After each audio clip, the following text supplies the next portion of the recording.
Good day mga ka-sports natin dyan. Choco Mucho versus Petrogas Angels. Malapit nang maganap ang kanilang unang paghaharap. November 9 nga yan at 6:30 PM kung saan nga mga ka-sports natin dyan ay talagang puspusa na ngayon ang paghahanda ng Choco Mucho at ng Petrogas sa kanilang magiging laban. Kanya-kanya na nga ngayon palakasan ng bawat team dahil nag-uunahan nga sila na magkaroon ng panalo para masecure nga nila na nasa number 1 spot sila. Kilala naman natin na ang Petrogas Angels pagdating sa All-Filipino Conference ay isa sa mga pinakamalakas na team kung saan ka-level nga nila ang Creamline Cool Smashers. Bagamat ang Choco Mucho ay hindi rin magpapahuli sa kagalingan dahil si Madi Madayag lang naman ngayon ang nawala, narito naman si Cici Rondina at nagbabalik na ang kanilang mga dating co-players na nasa Alas Pilipinas at yung mga nagkaroon ng injury ay 100% okay na. Marami na ngayong katulong itong si Cici Rondina lalo't narito pa si Dindin Santiago Manabat. Bagamat ang Petrogas Angels ay naka-recover na rin dahil eto naman si MJ Phillips kung saan makakapaglaro na rin siya. Ang dalawang team na ito, pagtatapatin natin kung sino ba ang mas malakas sa dalawa. Kanya-kanyang tapatan ng mga players, inyong panoorin at malalaman na ninyo kung sino ang mananalo. Pero bago ang lahat, subscribe ka muna, click ang ating notification bell para lagi kang updated sa lahat ng issue sa volleyball. Susunod na!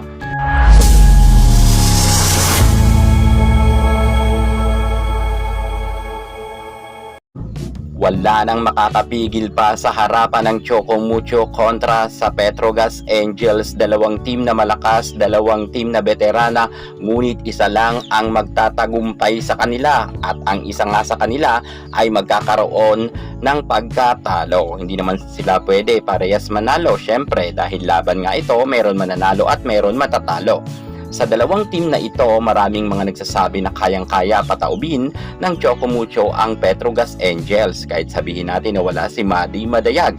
Gaano ba ito katotoo? Yes, mga ka-sports natin dyan. Patototohanan natin dyan na mas lamang ang Choco Mucho kontra nga sa Petrogas Angels. Kahit malakas ang Angels. Unahin na nga natin ang tapatang Remy Palma versus Cherry Nunag. Si Palma ay isa sa mga palaban pagdating nga sa kanyang team at ayaw rin itong magpatalo. Well, si Cherry Nunag ay sobrang dami ng experience, maging sa Alas Pilipinas ay umarangkada ang kagalingan nito.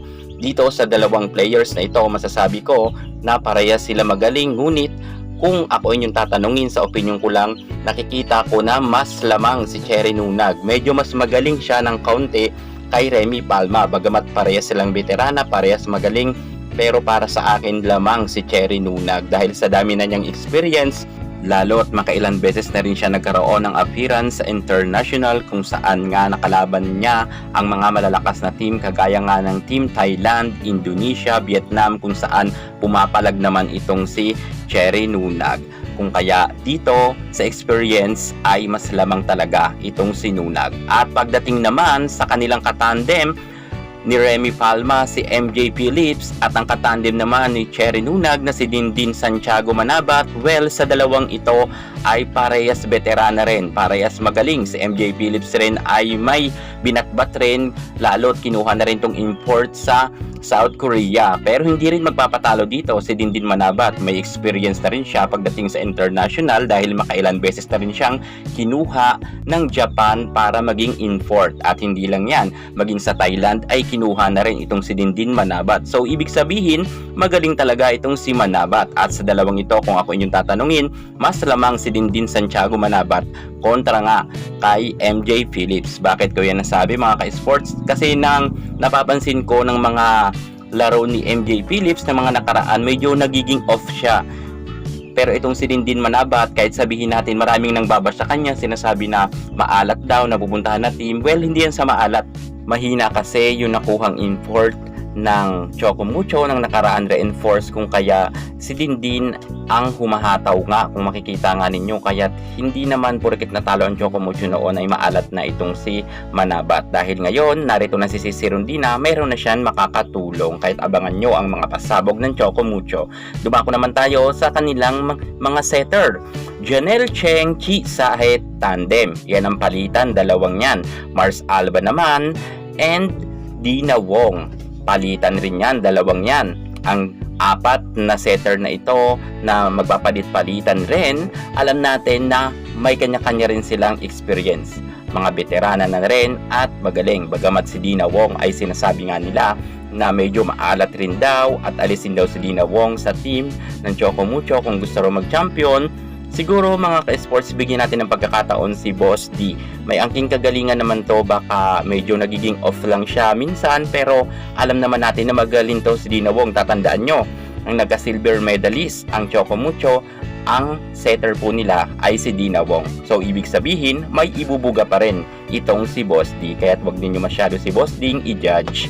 At dumako naman tayo sa kanilang libero, Baby Love Barbon versus Tang Ponce. Well, sa dalawang libero naman na ito, masasabi natin na mas lamang itong si Tang Ponce ang libero ng Choco Mucho dahil makailan beses na nga itong nagkaroon ng award bilang Best Libero. Mapa collegiate at pro ay mayroon na siyang award Best Libero. At saka mas marami na siyang experience seka kay Baby Love Barbon. Pero magaling rin yan si Barbon. Depende na lang yan kung paano silang dalawa magbabardagulan sa loob ng court. Pero sa ngayon ay lamang nga itong si Tang Ponce. Dumako naman tayo kay Jonah Sabete, ang outside spikers versus kay Honey Royce Tubino. Well, same naman sila, parehas palaban, parehas magaling. Kaya kung ako inyong tatanungin sino ba mas magaling kay Jonah Sabete at kay Honey Royce Tubino, masasabi ko na tie lang po sila. Same lang sila magaling at same sila ng caliber na talagang may ibubuga pagdating sa bakbakan nga sa loob ng court. Dumaan ko naman tayo sa kanila mga katandem, Jonah Sabete tandem versus Brock Van Sickle nga. At syempre, ang makakalaban naman ni Brock Van Sickle ay si Sisi Rondina. Ang katandem naman ni Honey Royce Tubino.